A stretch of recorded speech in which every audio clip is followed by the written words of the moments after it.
Hi, everybody. Let's talk about making new kinds of selections with the different selection tools, kind of the basics of using the lasso and the magic wand and some of the other cool tools. All right, so let's get started.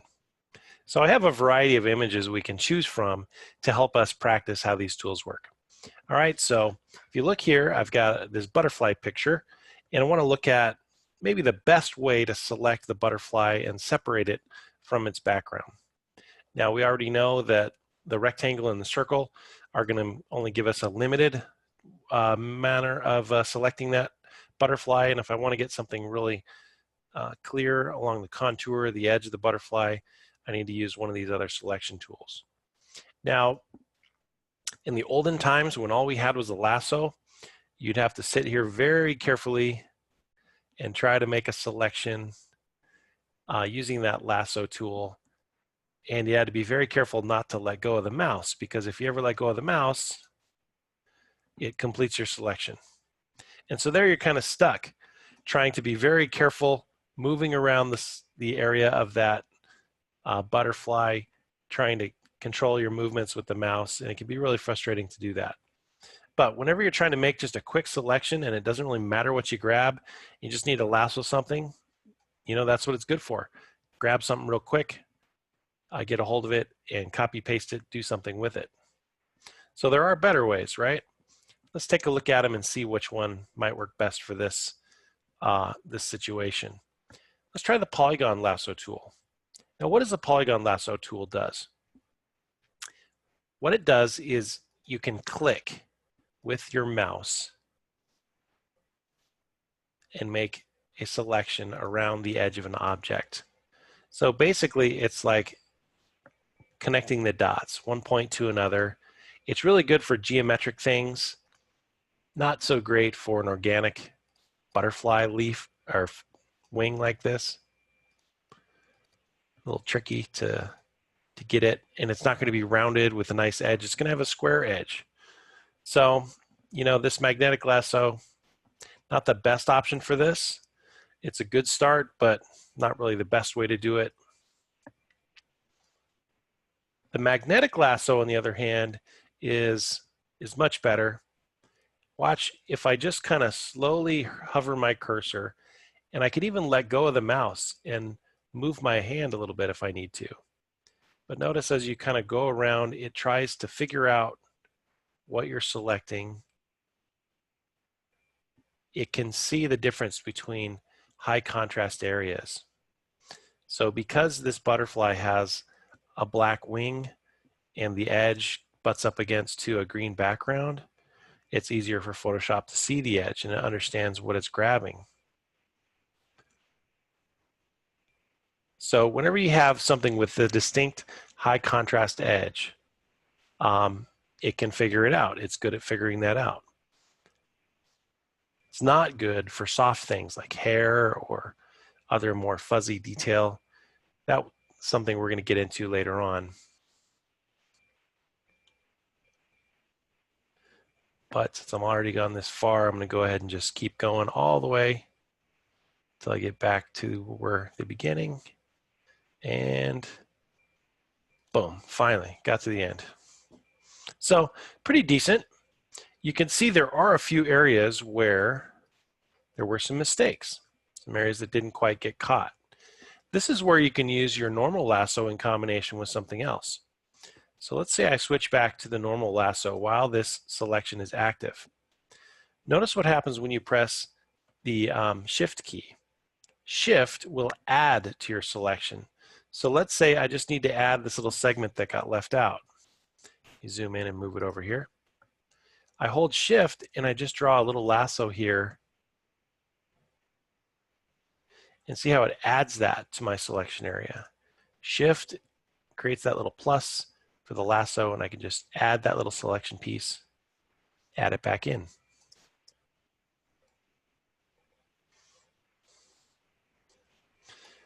So that's one way to do it. Let's use that lasso to kind of help you out. And you can use these in combination with each other as you try to adjust and fix your selection. So you can spend a lot of time trying to fix these things like that. Now let's look for one that selected something I didn't want. Okay, so look how it dipped into the background here for some reason. I can use the Option key or my Alt key on my keyboard, and that gives me a minus on the lasso. So I can minus this little piece, select it, and see it removed it from my selection. So sometimes you have to do that. You have to use that little selection, and you do either the Shift or Option Alt to add or remove things as you go around and fix your little selection.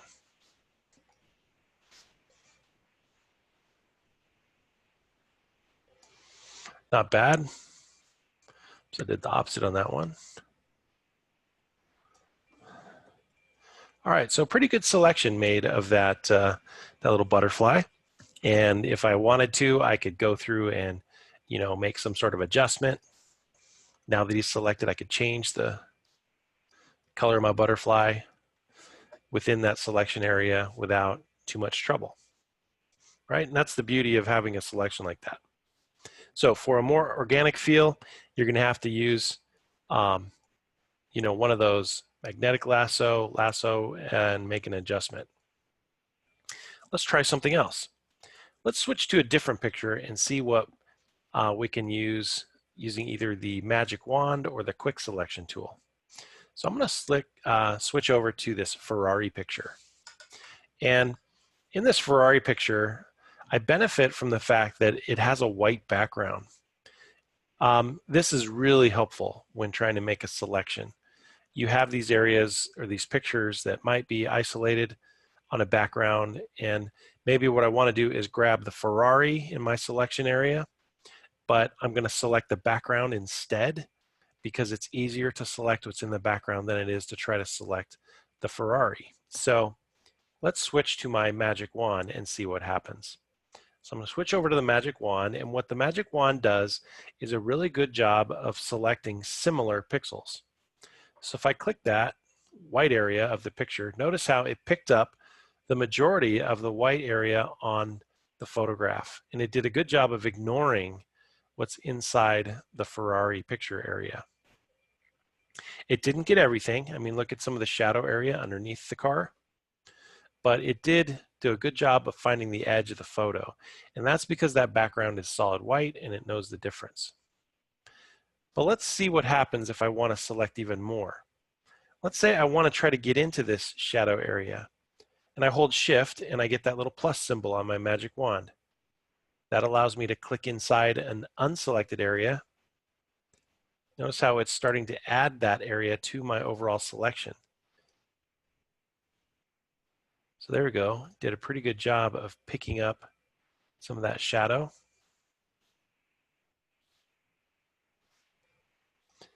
I have to target really specifically with that cursor to make sure I get those little areas. But here I did run into a little problem because that color, that gray on the ground, is similar to the tire. It's starting to pick up the tire area and it's not seeing the difference.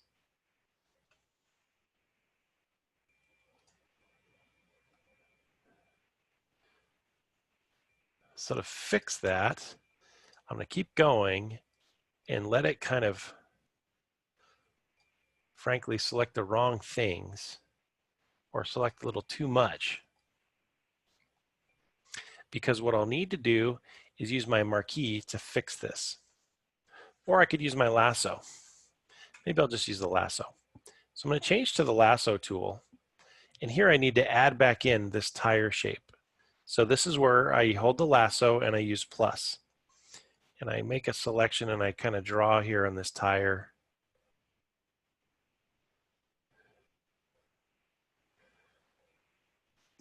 And I add that back in. You know what I did? I did it backwards. Because I was selecting the background, thinking I was adding to my selection, I was actually removing. So let me undo that. So I need to do that again, but this time I need to hold the Option key or the Alt key. So there we go. So I'm deselecting this area. There we go, that's better. I'm just kind of tapering this a little bit. Maybe I need to add back in a little bit more here on the tire. There we go, so that's better. Add some of that area back in. So that way you can see I used the background as a starting point with my magic wand, and I used the lasso to improve and correct the selection area. All right, so then what I can do is, if I really just want the Ferrari, because I did the background selection, to get the Ferrari, I have to invert it, right? It's one of those tricky things you got to keep in mind as you're working with the selection tool. Pay attention to which area you're selecting and which area you're actually not selecting. So to get the Ferrari, I got to invert it from the selection menu. And now you could see if I did like a copy and a paste, if you look at my layer palette, I now have the Ferrari by itself inside that selection area. Okay, so that was starting with the magic wand, picking an area of color with the magic wand and having the magic wand select that area. Now let's try something else. Let's go to this Challenger picture. Okay, now this one has a more complicated background. So magic wand isn't going to really do me any favors. If I select the magic wand, if I click the window area, notice it's going to go segment by segment because it's isolated by those geometric patterns. Maybe if I hit magic wand and I selected the Challenger itself, it's going to select a range of color within the paint of the car, but it's not going to get everything either. That being said, I could try something. I do want to point these features out to you. If you go to the select menu, there is also a similar function. So let's say that you have selected a range of color and you hit similar. Let's see what happens if I hit similar. It expands that selection. It analyzes the photo and it looks for similar color scheme in different pixels, and it selects those and expands the color range. But you can see how this is still inadequate for that car. It's really not getting it. Maybe try magic wand on one of the windows and same thing, try similar on that, see what happens. Better, got a bigger range of pixels selected, but still it's kind of haphazard throughout the picture. So this really isn't going to do what I need. Well, thankfully Photoshop has invented the quick selection tool. So let's try that. The quick selection tool does a really good job of interpreting what falls within the area of the cursor. So it can identify edges of shapes pretty well. So watch, you use this kind of like a brush. You click with your mouse and you just kind of tap and click into areas and select areas of your photo. Now, it's okay to let go of the mouse, to reposition your mouse and then click. You don't need to like brush and keep a continuous selection the whole time. You can just brush into an area with it and click until it picks up an area. Every once in a while, depending on surrounding objects, it's going to select something you didn't intend, or it's going to miss something that you did want it to select. And that's okay. You just have to kind of zoom in a little closer and mess around with the edges. So let's say I want to fix this little spot here.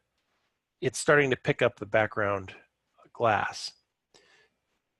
So to improve that selection, what I actually need to do is reduce the size of the quick selection tool. And it's too big right now. It's picking up too many pixels. So I need to shrink it down. So if you look on your keyboard, there is a bracket key on your keyboard. So you can actually do the left or right brackets. And these are underneath the minus and the plus buttons on your keyboard. So if you go left bracket, it's going to make the brush area smaller. Right bracket, it's going to make it larger. All right, so smaller is what's needed for one of these edges because I need it to ignore the building. I just need to brush along the inside edge to get a little closer to the edge so it can kind of refine that edge and figure it out. Now, how do I get rid of that little triangular pane there? Well, now I press Option. See how that becomes the minus? This is going to be Option or the Alt key on your keyboard. I brush into that and it removes that area. I just need to do that here underneath the shadow area. I need to brush in there and minus. So Option, Alt key to get it to ignore that area. Pretty darn good at resolving the edges here and figuring out the difference between the tire and the ground. Not bad. All right, so that quick selection tool is really good at selecting a positive, the positive space, the foreground area that you need to select. All right, so I could continue zooming in and going around the edges and cleaning up that selection so I get it exactly the way I want it. Let's try one more. There is now a object selection tool, and it's similar to quick selection and the marquee all in one. Let me show you what it does. I'm going to deselect. Now, what this tool can do is it can kind of read your image and decide what needs to be selected and what doesn't. And it kind of interprets that based on what you select in your marquee. So watch. What I'm going to do is draw a box close to the edge of the car as I can. I'm just going to draw this rectangle around the car. And Photoshop is going to interpret the picture and say, okay, when I let go of the mouse, it's going to define the edge of that car all in one step. So let's see what happens. There it goes. So similar to the quick selection tool, it figured out that what I wanted was that bulky red area, and that must be the edge of an object. So did a pretty good job of getting it started. So that object selection tool is pretty handy. If you're trying to grab something off of an irregular background, it can define large areas of color and figure out boundaries of objects pretty well. And then you just have to go in and kind of tune it up with either the quick selection tool or the marquee tool as needed, just to kind of figure out areas that you're trying to select. All right, so those are some things that you can use to kind of mess with the other selection tools to try to refine what you're trying to select and get better results from your selections. All right, thanks for listening. See you next time.